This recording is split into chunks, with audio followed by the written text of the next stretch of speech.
Bonjour à tous. Aujourd'hui, nous allons résoudre un exercice sur l'auto-induction. On dispose d'une bobine d'inductance L et de résistance R.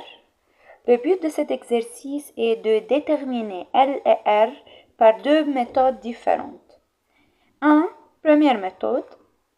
Une portion d'un circuit est formée de la bobine qui est parcourue par un courant électrique d'intensité I. La bobine est orientée positivement de A vers B. Partie 1.1. Écrire l'expression de la force électromotrice d'auto-induction E dans la bobine en fonction de L, I et du temps T. Partie 1.1. On a E est égal à moins L dI sur dt. Partie 1.2. Les courbes 1 et 2 du document 6 montrent respectivement l'évolution de I et E entre 0 et 4 millisecondes. Donc c'est la courbe IT et c'est la courbe ET. Justifier en utilisant le document 6, 1 de 1, justifier chacune des affirmations suivantes. Affirmation 1, entre 0 et 2 millisecondes, la bobine se comporte comme un conducteur ohmique de résistance R. Alors, affirmation 1,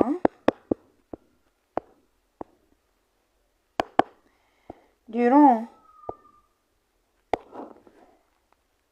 0 millisecondes et 2 millisecondes,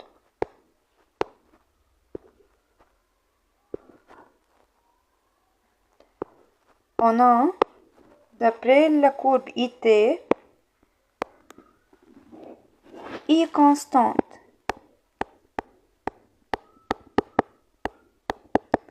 C'est-à-dire dI sur dt est égal à 0. Et on sait que UAB est égal à RI plus LDI sur dt. Et comme dI sur dt est égal à 0, donc on obtient UAB est égal à RI. Alors, la bobine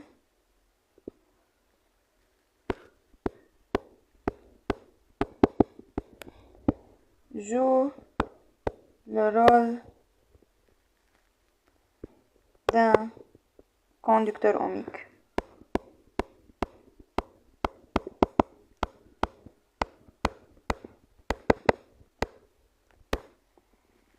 Affirmation 2. Entre 2 millisecondes et 4 millisecondes, un phénomène d'auto-induction a lieu dans la bobine.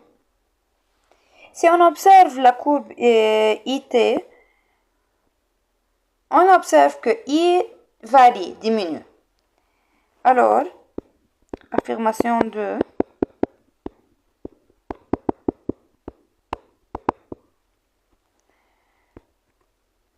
Durant 2 millisecondes et 4 millisecondes, on a I varie.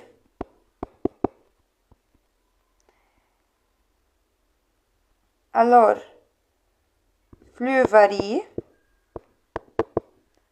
flux propre.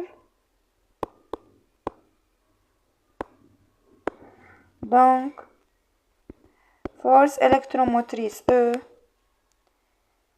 auto-induit. Et on a E différent que 0 est égal à 10. E est égal à 10 volts. Donc, un phénomène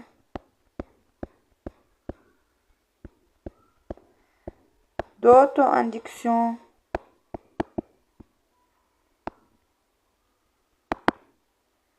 a lieu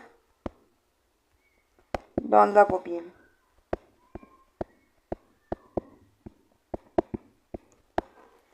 Affirmation 3. Entre 2 millisecondes et 4 millisecondes, la bobine fournit au circuit l'énergie magnétique emmagasinée. Alors, il faut démontrer que entre 2 millisecondes et 4 millisecondes, la bobine joue le rôle d'un générateur. Et lorsque la bobine joue le rôle d'un générateur, alors la bobine fournit au circuit l'énergie magnétique emmagasinée. Donc,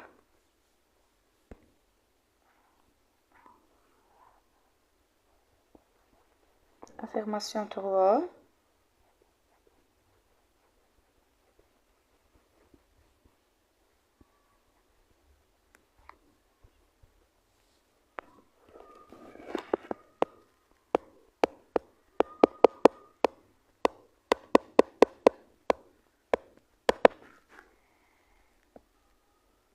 Durant 2 millisecondes et 4 millisecondes, on a I diminue. Donc, dI sur dt négative. Alors, E positif, car dI sur dt et E ont un sens, car dI sur dt et E ont un signe opposé, et d'après le graphe E positif. Et on a I positif, alors E fois I positif. Donc, dans ce cas, la bobine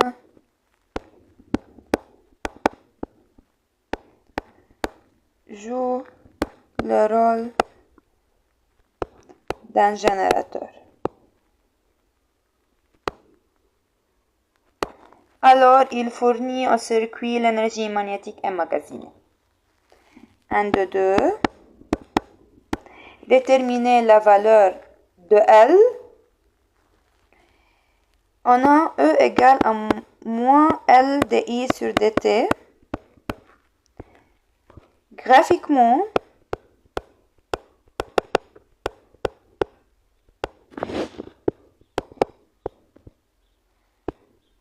entre 2 et 4 millisecondes, on a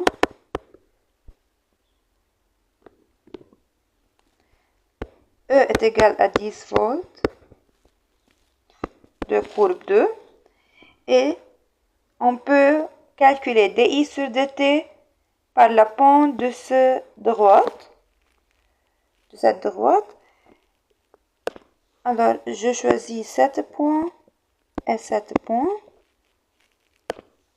Donc, dI sur dt égale pente est égal à 1 moins 0 sur 2 moins 4 fois 10 puissance moins 3, car le temps est en millisecondes et il faut en secondes.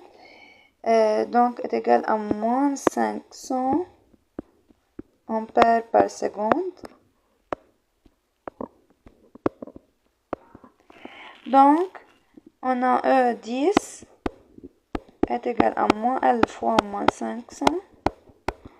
On obtient L est égal à 0,02 Henry. 1, 2, 3. Déterminer la valeur de R, sachant qu'à t égale 3 millisecondes, la tension au bord de la bobine est UAB égale moins 5 volts. Graphiquement, à t égale 3, on a E est égal à 10. Et à t égale 3, on a I est égal à 0,5. Donc, 1, 2, 3. Ici. Graphiquement,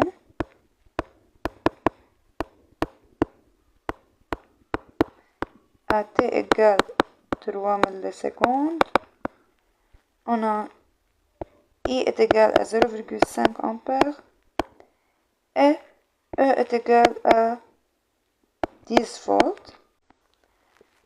On sait que UAB dans le sens positif est égal à moins E plus RI. Donc, moins 5 est égal à moins 10 plus 0,5R. On obtient 5 est égal à 0,5R. Donc, R est égal à 10 ohms. Deuxième méthode, on branche la bobine en série avec un générateur idéal G de force électromotrice E égale 20 volts. À l'instant T0 égale 0, on ferme l'interrupteur K. À l'instant T, le circuit est parcouru par un courant d'intensité I.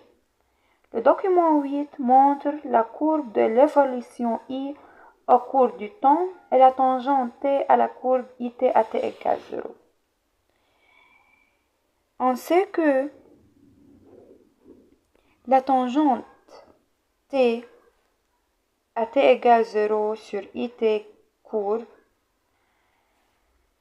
on peut l'utiliser pour calculer dI sur dt à T égale 0, et c'est-à-dire la pente de la tangente.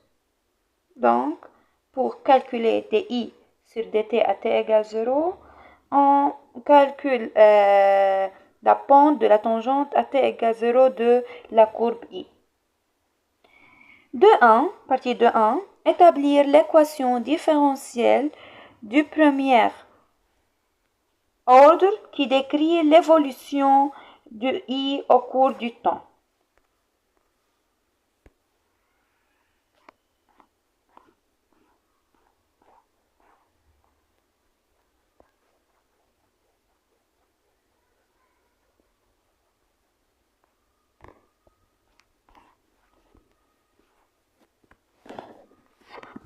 De 1,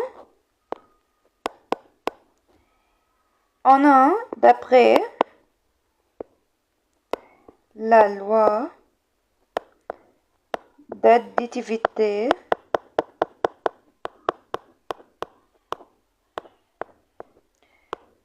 de tension, on a UPN est égal à UPA plus UAB plus UBN. On a UPNE, UPA0 fil de connexion, UAB U bobine, alors RI plus LDI sur DT, et UBN0, alors l'équation différentielle CE égale RI plus LDI sur DT. Partie 2.2. Déterminer l'expression de l'intensité maximale Imax du courant circulant dans le circuit en régime permanent en fonction de E et R. On sait que en régime permanent, I est égal à Imax, c'est-à-dire dI sur dt est égal à 0, car c'est constante. Donc, on remplace ces valeurs dans l'équation différentielle. On obtient E est égal à RI max plus 0, c'est-à-dire I max est égal à E sur R. Partie 2.3. Calculer R en utilisant le document 8. Ce document 8 en régime permanent. Alors, c'est-à-dire dans ce cas, on a I max est égal à 2 ampères. Graphiquement,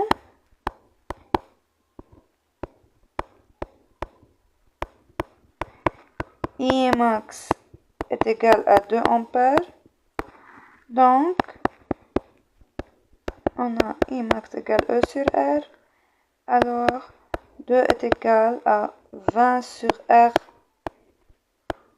On obtient R est égal à 10 ohms. Partie 2.4.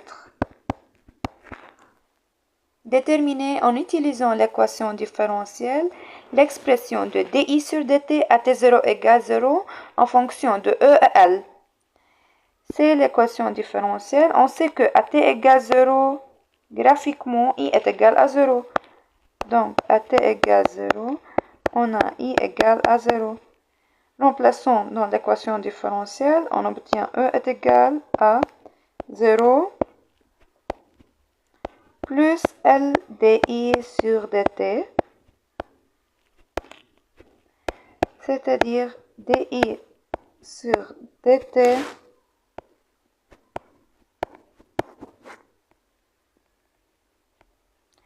est égal à E sur L, à t égale 0. Finalement, partie 2.5, calculer la pente de t et en déduire L.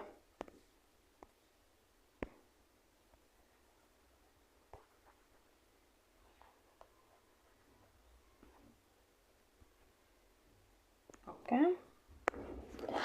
2, 5, pente